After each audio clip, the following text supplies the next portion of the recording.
আকাশ মণ্ডলকে গ্রেফতারের বিষয়ে ব্রিফিং করছে র্যাব 11। আরো জানতে সরাসরি যাচ্ছি সেখানে।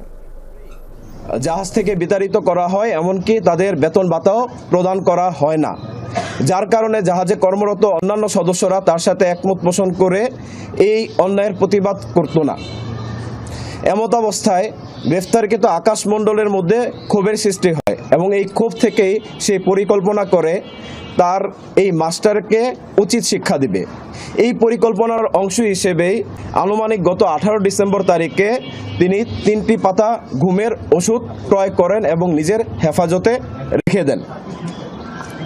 পরবর্তীতে 22 ডিসেম্বর তারিখে যখন এই জাহাজটি চট্টগ্রাম থেকে সিরাজগঞ্জের পথে রওনা হয় এবং চাঁদপুরের হাইমচর এলাকায় পৌঁছানোর পর জাহাজটি হাইমচরে নোঙর করা হয়।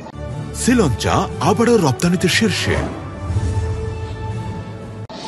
নোঙরকালীন সময়ে জাহাজে ভিকটিম যিনি বর্তমানে বেঁচে আছেন জুয়েল এবং এই আসামি আকাশ মণ্ডল ওরফে ইরফান, তারা দুইজন জাগ্রত অবস্থায় ছিল। দুপুরে খাবার খাওয়া শেষ করে যখন এই জাহাজের বাবুর্চি রানা রাতের খাবার রান্না করে, তখন রাতের খাবারের তরকারিতে এই গ্রেফতারকৃত আসামি সে আমাদেরকে জানায় সে নিজে রান্নাঘরে প্রবেশ করে এবং 3 পাতা ঘুমের ওষুধ ওই তরকারির সাথে মিশ্রিত করে। ঘুমের ওষুধ সেবনের ফলে ওষুধের সাথে এই খাবার সেবনের ফলে জাহাজের বাকি যে সদস্যরা ছিল তারা খাবার গ্রহণ করে এবং পরবর্তীতে নিজ নিজ কেবিনে শুয়ে পড়ে।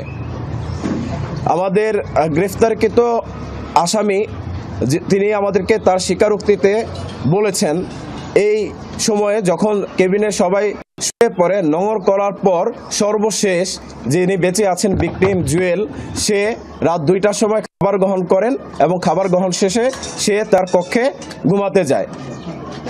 এর পরবর্তীতে গ্রেফতারকৃত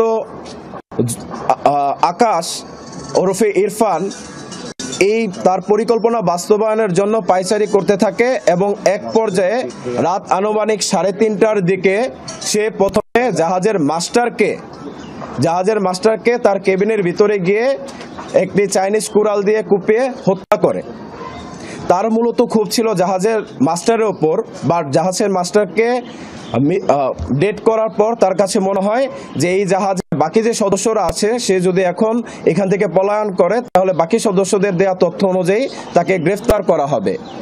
আইন শৃঙ্খলা বাহিনীর গ্রেফতার এড়াতে গ্রেফতারকৃত আকাশ ওরফে ইরফান বাকি সদস্যদের ক্রমান্বয়ে কুপিয়ে হত্যা করে।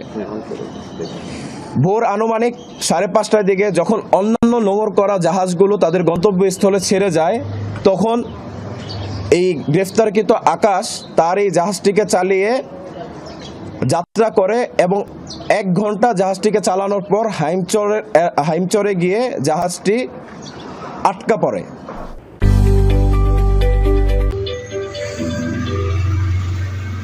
মানুষ কতটা খারাপ হলে এরকম করতে পারে? হায় রে মানুষ।